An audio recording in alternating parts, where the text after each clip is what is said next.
अस्सलामु अलैकुम वरहमतुल्लाहि वबरकातुह।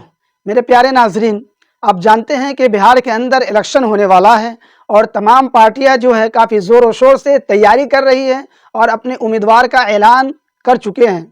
इसी तरीके से असदुद्दीन ओवैसी साहब की जो पार्टी है यानी मीम पार्टी, वो भी अपने उम्मीदवार का ऐलान कर चुके हैं, लेकिन बगावत जो है काफ़ी ज़ोर शोर से है। जो कि हाट के अंदर देख ले, वहाँ भी बगावत चल रही है। मौलाना अब्दुल्ला सालिम चतुर्वेदी साहब जो हैं वो भी दावेदार थे और काफ़ी उन्होंने मेहनत भी की थी और उन्होंने इस पार्टी को मजबूत करने में काफ़ी अहम किरदार भी अदा किया था, लेकिन उनके बजाय दूसरे उम्मीदवार का उन्होंने ऐलान कर दिया। तो मौलाना अब्दुल्ला सालिम साहब ने इस पार्टी से इस्तीफ़ा दिया, तो अख्तरुल ईमान साहब क्यों भड़क गए? आइए अख्तरुल ईमान साहब ने क्या कहा है उसको जरा सुनते हैं। आपने एक एक विधानसभा सीट में 5-5 लोगों को उम्मीदें दी और सब लोगों से खर्चे करवाए। अगर एक को ही उम्मीदवार बनाना था तो सब पे आपने क्यों उम्मीदें दी? बड़ी अच्छी बात कही। आप सहाफी हैं और ईमानदार सहाफी होने का आपको दलील पेश करना चाहिए। पेशानी पर आपके काले धब्बे भी हैं, वो चमक है वो नूरानी।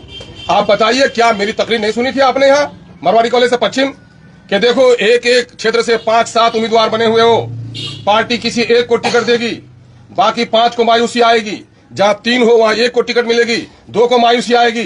अगर पार्टी के उस उम्मीदवार को जिसको टिकट दिया जाएगा उसका साथ देने के लिए तैयार हो तो पार्टी का झंडा लेकर फिरो, वरना अपने अम्मा के घर में बैठ के रहो। ये नहीं सुना? उनका वक्तों ने नहीं सुना ये जुमला? मैंने यकीन दिलाया था, मैंने ये कसम नहीं खिलवाया था कि साहब हम में से किसी को भी टिकट दिया जाएगा तो मैं उसका साथ दूंगा। समझ में नहीं आई? कुछ लोग कहते हैं दबाव में दिया। क्या उसके कनपट्टी में बंदूक लगाई गई थी? होशोहवास में नहीं थे, नाबालिग थे, नासमझ थे, खातून थी जो उसको बेचारे को दुनियावी हालात से नावाकिफ थी वो। अच्छा, ये आम बात है कि 90 लाख रुपए हेलीकॉप्टर के लिए जमा करना होगा, ये चर्चा में इस पर मैं कह रहा हूँ, सब लोगों को कह रहा हूँ, आज भी कह रहा हूँ कि भेजो। एक एक इलेक्शन में लोगों के खर्चे हो रहे हैं, 90 लाख नहीं 1 करोड़ से ज्यादा में कॉन्ट्रैक्ट हुआ है उसका। ये कौन भरेगा? अब इस हिसाब का बजट भरेंगे, अस्तुल बैंक का बजट भरेगा। इलेक्शन आप लड़ेंगे तो नहीं बढ़ेगा पैसा। तो यहाँ पे ये बात। अच्छा, उसके बाद सुनिए, उसके बाद मैं सुनो और उसके बाद सुनिए। एक एक कैंडिडेट को 3-3 बार लोकल अखबार में आप लोग लेते हैं उसका काम, और नेशनल मीडिया में देना है, टीवी में देना है। और पिछले बार इलेक्शन लेकर के चले लड़के भाग गए, पार्टी फंस गई, पैसे हम लोग को पे करने पड़े। अभी भी कई लोगों को कहा गया कि भाई उसके पैसे एडवांस कर दो, नहीं दिए और अभी तक नहीं दे रहे हैं। तो आप किसी के अंदर की बात, मेरे बावर्ची खाने में क्या पकड़ा है उसके बारे में बड़े फिक्रमंद आप। भाई तुम इलेक्शन लड़ने आए हो।